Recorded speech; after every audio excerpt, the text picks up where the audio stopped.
Hello, ladies and gentlemen, and welcome to another edition of Keeping It Real. I'm David King. I'm Fred Cilbrith. And I'm Dave Ryan. And folks, first of all, I want to say thank you for joining us tonight. And Dave Ryan, Thank you. welcome to being officially now one of the castmen. Thank you very much. You have been here every week, and now you are basically now this is a panel. There we go. Awesome. But so congratulations. So I want to start by saying, how was you guys' weekend? Weekend was very nice. It was good. I spent it with you. So. We power washed the house this weekend. Your house. Yeah, mine was all right. Yeah. But one thing one thing today I want to point out is people that, how you say, impact your lives. And, for some people that could be your mom, your dad, it could be your favorite artist, singer, whatever, because they play a big part in your role of, how you grow up and how you proceed in life. For me, growing up, I had a couple of different ones. One that stands out for me was Michael Jackson. Okay. Yeah. That was one for me. It's funny as it sounds, I have Tupac Shakur. And then I was a wrestling fan, so I had a couple of different wrestling characters that were big influence on my life as I grew up. Well, what about you, Dave? Well, I had some wrestlers like Andre the Giant. I was a big fan of Andre the Giant, and Hulk Hogan, of course. He's another one of my favorites. I think I still have one of his plastic toys at home, sitting up on the box, sitting up on the dresser drawer, just looking down at me, stuff. To protect me from the nightmares. What, you said Hulk Hogan? Hulk Hogan. I got the so action figure at home. You didn't do the ripping T-shirt thing, did you? No, he did. But anyway, other people influenced my life as well. My family. My brother was a big help and helping me growing up, and I was helping him with many ways in growing up. We talked over a lot of problems, and we solved all the problems too. Hey, at least you solved them. Sometimes the people don't resolve their problems. And moving over to my left here, what about you, Fred? I mean, I had my dad, as you know. I had, my parents and my grandparents. So, I had, what else did I have? Just basically my family and stuff. Any celebrities that, impact your life? Oh. For anybody that doesn't know Garth Brooks, but you would know. Since we were his I wouldn't know. Yeah, you would know. But I know who you're talking about. Yeah. But, hey, the whole point, guys, why I want to bring this topic to light this week is because who you're inspired has a lot to do with how you perceive life. Because a lot of times, young adults, young kids, they emulate their idols. Yeah. Rather that's their uncle, their brother, or their favorite wrestler. Right. I don't know if they go around school ripping T-shirts, but No. But on all serious note, they play a big role in our life, both unfortunately good and bad. I mean, I know for me, like I said, starting from my list, for example, Michael Jackson. I loved his work ethic.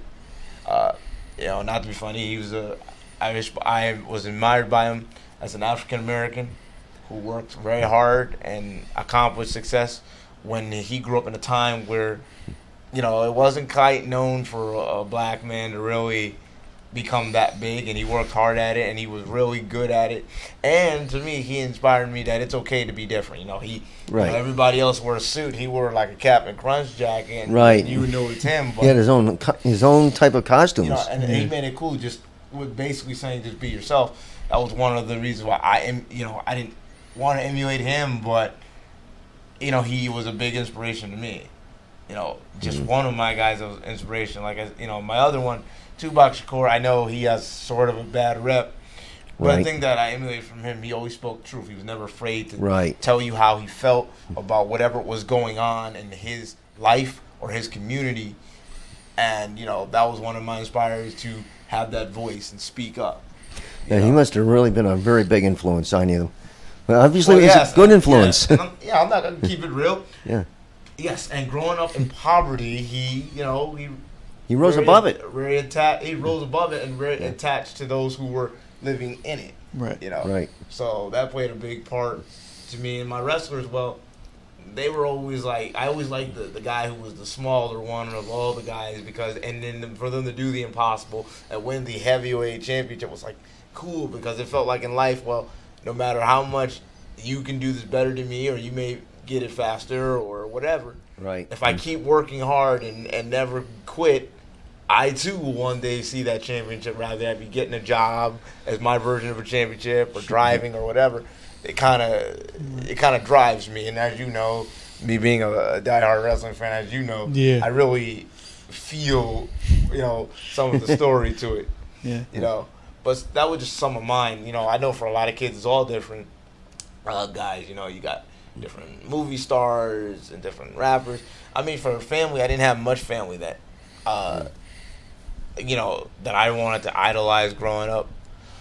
If anyone, I had an uncle named Thomas. He was probably the closest I would say you'd come to it, because he always did things perfectly. And when he was a kid, he was taller than me, and I was like, I want to be that tall. Right. And he could play basketball good. And I was like, I want to shoot the ball like that. And he had a great jump shot, and and everything. And folks, we're talking about a guy that's probably about 5'9". Michael Jordan, he was really good. The like that. Chicago Bulls were really up there for the longest time in the 90s. Yeah. Late 90s. They were Most really... definitely. My question to both of you guys is this: do you think that young kids today get the wrong message from those who they, admire? It depends on how the person takes it. I think they get misinterpreted all the time, and they just don't know which is the right direction. I think they get misconstrued or something. It gets mixed up somewhere. They could take it good and bad. I mean, Right. you see all the videos about like partying and all that stuff, so that's the bad part. But if they're able to give back to the community and better their community, then I don't see anything wrong with that. Right. I mean, Dave Ryan, you're a big family guy. What about families? Do you feel like, okay, like you said, idolizing family, and maybe your father or your brother was an inspiration. Do you feel that that's lost today? Oh, absolutely. Yeah, there's no family unit anymore at all. I mean, they're disrespectful to their families now. Yeah. Yes, Really bad. I cannot disagree with that. It seems like the kids know they have all these different rights, and they're scaring they're scaring their mothers and fathers Yeah. into doing a lot of things. What about you, Fred? I asked you guys this because, I'm not that big with the family thing, but you guys are. I mean, my dad's always worked since I was a kid. He's been working 2 jobs nonstop. He comes home dead tired. So it's like, in bettering myself, I want to be just like him and get a job and be on my own and be able to hold the job and just do that. Do the same thing that he does all the time. Right. I mean, my thing is, I do agree with you guys in a sense, but the only reason why I slightly would probably disagree is because of the fact that, for example, with the family side, I feel that parents mislead their kids up to date, and they're in the kid's life, but they're not in the kid's life. Yeah. Right. Meaning they live in the house with the kid. Right, but they don't know what's going on with the Right. kid. And I think today kids don't really have a role model, because even though, like I said, with all the celebrities that I liked and you guys liked as well, or whoever you guys liked, there's no positive message, from up to date really with rappers and movie stars. Like, for example, you said, Fred, about the partying and everything. Yeah, they talked about that when we were growing up, but it also had a message. Right. To be safe about doing this. And, Right. Well, I did. Do it within reason. I did this, but you should describe to be something better. You should go out and be a doctor. You should go out and be a lawyer. They would sell you that in their songs, trying to send a positive message. Now it's like they kind of emulate, like, it's okay to do drugs with songs about, doing stuff that you shouldn't do. Yeah, and, right. And even movies, movies used to send messages about what happens when you're out and doing this and that when you shouldn't do it, and what could happen. Well, now it's like it's cool to be the guy who does this and that. Yeah. Well, it's not really. Well, I think another thing that's lost, I mean, we've talked about it before, is the whole respect deal with today's Respect goes a generation. long way. Because if you're nice to somebody or you do something for somebody, you treat others how you want to be treated. So respect is not given, it's earned. So, and I think that's lost in today's society. I think the best way to learn the values is when you join a camp. They at the different camps that they have for the charitable organizations out there. There's quite a few out there, and they all teach some really good messages to the kids. And most of the time, the kids do learn it, and then they do practice the good values that are taught to them. Very true, but I mean, I still go back and say it starts at home. Yeah, it does. Because, I mean, before you go, I mean, you're going to go to camp, and you're going to have all different kind of kids coming from all different kind of neighborhoods. That's right. Right. And, it all starts at home. Everything starts at home. From what you watch, from what you do, starts in the house. Yes, it does. So, when you, it helps at camp, it does a little bit. But, then again, it also can backfire because, okay, you go in camp. Okay. You're a good kid. He goes in camp. He's in between. He has his moments. Right. And I go to camp, and I'm the guy that's just rotting. I'm the rottingest kid ever. My family sent me here because they want to get rid of me for a couple of weeks. No, unfortunately, that's a pretty common problem today. Right. Yeah. And I go back to saying that because, once again, you see, there's no guidance. So now, I wasn't taught nothing at home, for example. You were half and half because Daddy cared, Mom didn't care. So you're 50-50 with this. But my point is, when you get to camp, now I influence you guys. Right. Right? I influence you that being a negative is the best way to go, and I turn you from a good guy to a bad guy. Right. And I just become even more rotten with a team. What I suppose the rest. My logic to this is, you get that a lot with kids today, and especially with going to school. Right. Let me tell you something. Everybody comes in, your first day of, I want to say, let's start at what makes sense. Let's start your first day of 8th grade, your first day of high school. Okay. Every kid is almost on a neutral level on the first day of school because everybody's trying to fill out everybody and who is who and who's here from the last school. So it's quiet. Everything's quiet. But during this time frame, you're also going to interact with different kids you've never met before. Yep, that's right. You've never seen before. Right. And you don't know who's been properly respectful, trained at home or not. And you talk about respect. The parents don't respect. To get respect, you got to give respect. Right. And a lot of times the parents don't have any respect themselves. Right. No, they don't. My parent was more like, do what you want. So okay. I was one of them kids where I was weird. Like, for example, I wasn't like rottenest kid, but I was a kid like, I'm cool, but we can do bad things, and like it's cool if you want to do it. Hey, let's do it. I was the kid that went to class every day. See, he was the kid that went to class. You go. Hey. You? Well, I went to class pretty much every day.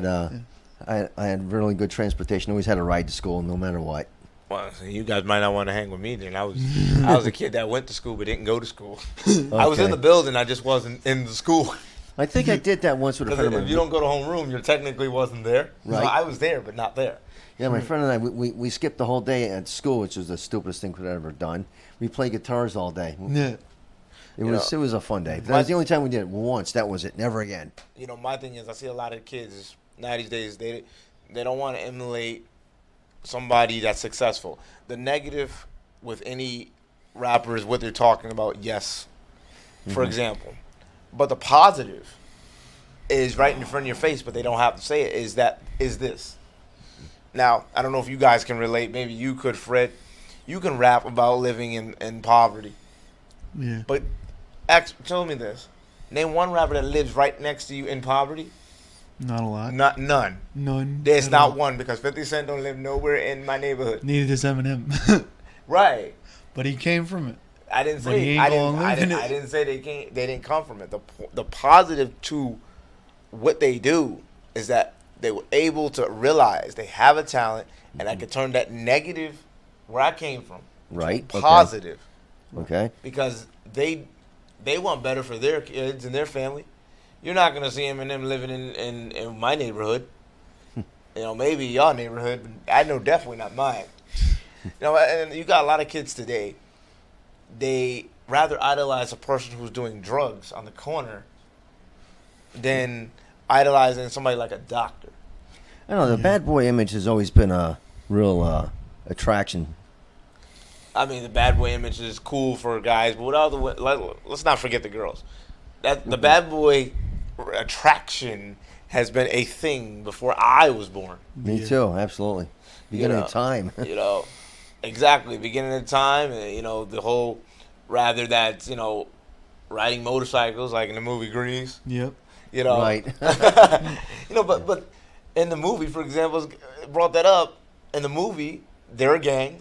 Okay. But they are a gang in their time. But right. they give the idea they're the bad boys of the school. They're smoking the cigarettes.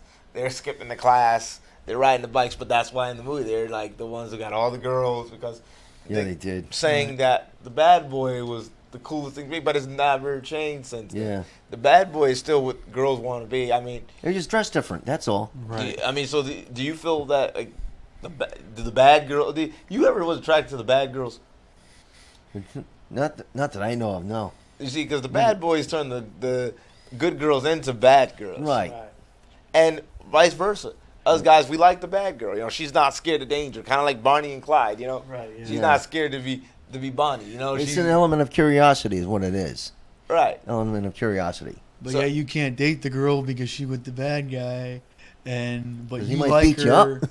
just because of who she was before she turned bad or something like that. Yeah. Or yes, but I would disagree. I mean, I was one of them guys that I liked her just because she was bad, just because she was not scared. It must be it too. Yeah. You got your girlfriend over here. The fight breaks out, she runs and cries, and you got your bad girl over here. When the fight breaks out, she's fighting with you. Right. Right. you got protection. Some it's women not even are about protection. It's the fact that, like I said, it's that Bonnie and Clyde ride or ride or die. Down the road together kind of thing. Right. So that's always an attraction too. My thing is that I see a lot of young folks end up going down the wrong path and you hear it all the time. I ended up in jail because, my daddy went to jail, so I knew I was destined to sell drugs. Yeah. That was I knew this before I started doing this. That I was destined to go to jail because this is what my whole family. I heard one kid once said, "My whole family's in jail, so that's what it's gonna be. I'm gonna go to jail." Right. And that's what I'm saying. Like, it's like you should. First of all, as parents, and I'm not a parent, and anybody out there watching, no, I'm not a parent, and I'm not gonna tell nobody how to be a parent. But I just feel my own opinion is that you should always strive to want better for your kids. Right. You want what's best for them. So you want what's best for them, and you want them to have a better life than what you had. did, if possible. Right. That's what my father did. He worked so hard. He gave up his whole youth just so that we could eat food on the table and live a healthy life. Right. So Father's Day is definitely coming up. So I'm going to make sure I get my father something good for Father's Day too. It's next Sunday, I believe. This coming Sunday. And Exactly. for Mother's Day, I got her a few things that she likes. So it's good. So now it's time to treat our fathers to a good day. Well, it's a good thing you brought up mothers, because even with mothers, your kids are like, okay, well, my mom did prostitution or whatever. So now, as a little girl growing up, you feel that's how I got to be. Yeah. My mom was a girl that was always into getting people for their money. So now that's the kind of girl I'm going to be. I'm going to use guys for their money. Right. And think about it. It starts small. I'm in school. I'm going to use you for your lollipop. Use you for your cookies. Use you for That's this. how it starts. And then as you get older, the things get more. Yep. But like once again, it goes back. This is who they emulate. Right. And the part of the emulation is not the problem. The people that are the role models are the ones that are supposed to set the example. Bottom line. Okay. For the younger youth. Mm-hmm. I look at some kids sometimes say to me, hey, you're awesome, you're a role model. I don't claim to be a hero or anything like that, but I do take some sense of responsibility on being a role model in a sense. And I'm not telling kids don't do that, because let me tell you something, kids at a certain age, they're gonna do what they want to do. Right. Yeah, right. No matter what. Bottom line. Yeah. They're gonna sneak off the concerts. But right, but I'm like sneak out to the movies. But I feel that my job is, to try to explain to them what it's like, going down that wrong path. Yeah. You know, for a girl, you don't want to get pregnant at 15. You don't want to have a baby and then be all by yourself. It's not a fun road. And I've had friends, you know, like when we had Audrey on the show, who they really went through that, and they have to live with it. Yeah. And they don't have much help, and it's not as easy as a lot of young girls they think it is. My dad went in and out of jail, you know, growing up, and I've been to. We had a field trip once in high school. Been to the prison system. It ain't no fun being in there, and they made you like, how you say you got to experience what it's like to be behind bars, and mostly because you know I was one of those bad kids. But I mean, but it's no place to want to be. I mean, think about this. Let's say you go to your room, take off the door. Let's just put a bar, like a door with bars. Cut the window down to like one little box with bars outside. Just to let the light in. You can't even see out the thing. And instead of being here tonight doing a show, you're going to do the same routine every day. You're going to wake up, you're going to go to the bathroom, you're going to take a shower, you're going to eat 3 meals a day, and then that's all you're going to do. And then tomorrow do the same thing. And on top of that, you're going to do it not when you want to do it, when they tell you you can do it. Yeah, that's on top of it all. Right. And you're doing it every day without a break. Right. You don't get a day off. You just every single day. It's you the same got 15 years. You got life with no chance of parole. Yep. And I got 2 life sentences. I'm dying here. The point is, you know, you think those people, after a while, don't regret where they are? I can't imagine. And you know why? It all started because, you know why? Because it started late because they emulated the wrong guy or the wrong people. That's right. You know, some people emulated, you know, I wanted to be like the mob. You know, well, that didn't really go so well, did it? You know, or I wanted to be like this person. It goes back to the beginning of time. Rather, that was in the 50s and the 60s, 70s, up to date. Who you emulate can take you down a road both good and bad. Right. Now, yes, if you emulate a doctor or something, sometimes they can inspire you to, you know, go down that positive path. Sometimes I've seen, like, okay, you are a lawyer, you ran into this bad kid one day, but you, by speaking to them, changed their life and took that kid who could have been in jail, is now off to college getting a degree. I just thought of something, if you don't mind me saying. Go ahead. What most impressed me the most, what really, not impressed, what's the word? Influenced me the most. The veterans. When I was in the children's hospital, they always came up and gave us flags and patches and talked to us a little bit. They came to our camp a few times, gave us patches, and you know, told us a little bit about what they do. They get up, speak for a little bit, or they'd speak to us individually. That's who really influenced me: the veterans, the Vietnam vets, the Korean vets, World War II vets, all the vets. As far as I'm concerned, those are the ones that really influenced me, and I'm glad we honor them the way we do. That's who influenced me a lot. Going down that path, I'm always honored by the Marines. Because Marines is good. Their training is straight tough, and for them, it's always mind over matter. Right. It's not about, they don't want you to focus on the physical, what's going on. It's a mental state, you know. Right. Don't think about it, why it's happening. And I carry that a lot. You know, they really teach you to be a robot, huh? Well, yeah, in a way. But I take a little bit of that in my everyday life. You know, growing up with a disability in a chair, it's mind over matter. You know, people see me, I'm rolling outside in the rain or outside in the snow, and people are like, you know, how are you still smiling, or how are you still in a good mood? Because it's mind over matter. You know, I know I'm getting soaking wet. I know I'm freezing. But that's the thing, though. Crying does not change it. No, it doesn't solve anything. But people like them influenced me to go down a positive path. Like I said, not to mention, I had mentors. I didn't have family, but I did have mentors. My one relative that do talk to me, Thomas, he was an inspiration to me. You know, he's a very spiritual person.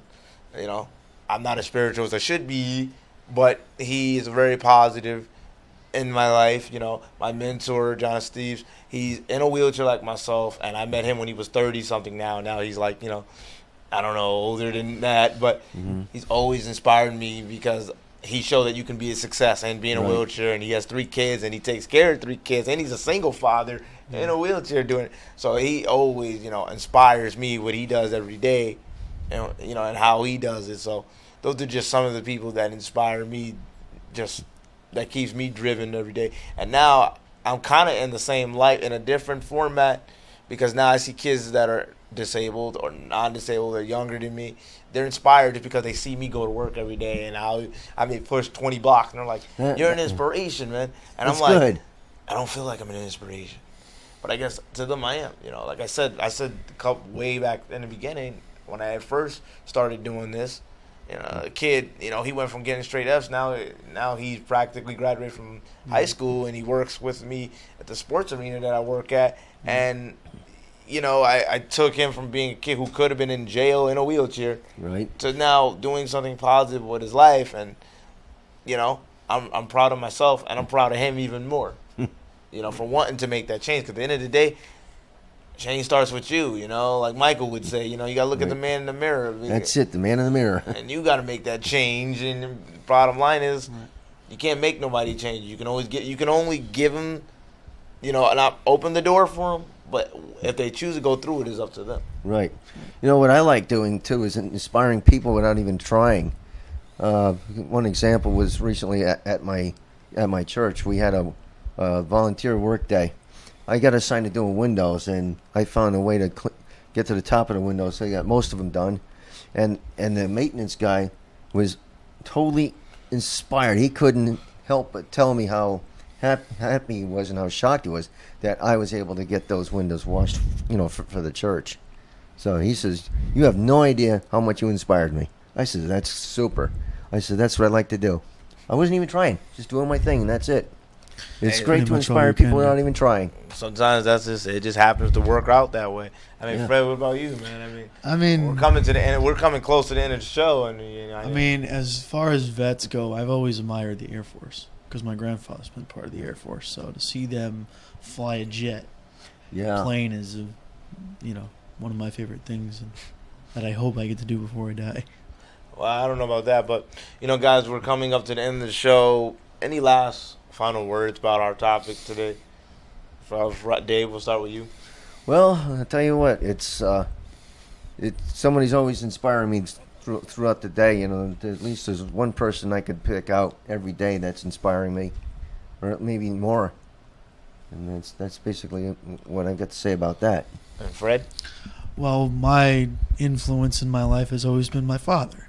So, Dad, even though you've worked 2 jobs and always bust your butt trying to get money and feed us kids, I want to thank you for what you've done for me and push me in everything you've done in my life. I appreciate it. You know, for me, I just want to say, with closing out the show, is, you know, any young kids, you know, keep your dream alive. You know, always look for the positive and not the negative. And all the people that support me and my cast here, I love you guys. Thank you. With all that to be said, I'm David King. I'm Dave Ryan. I'm Fred Cilbrith. Thank you for watching. Have a good Father's Day and have a good night.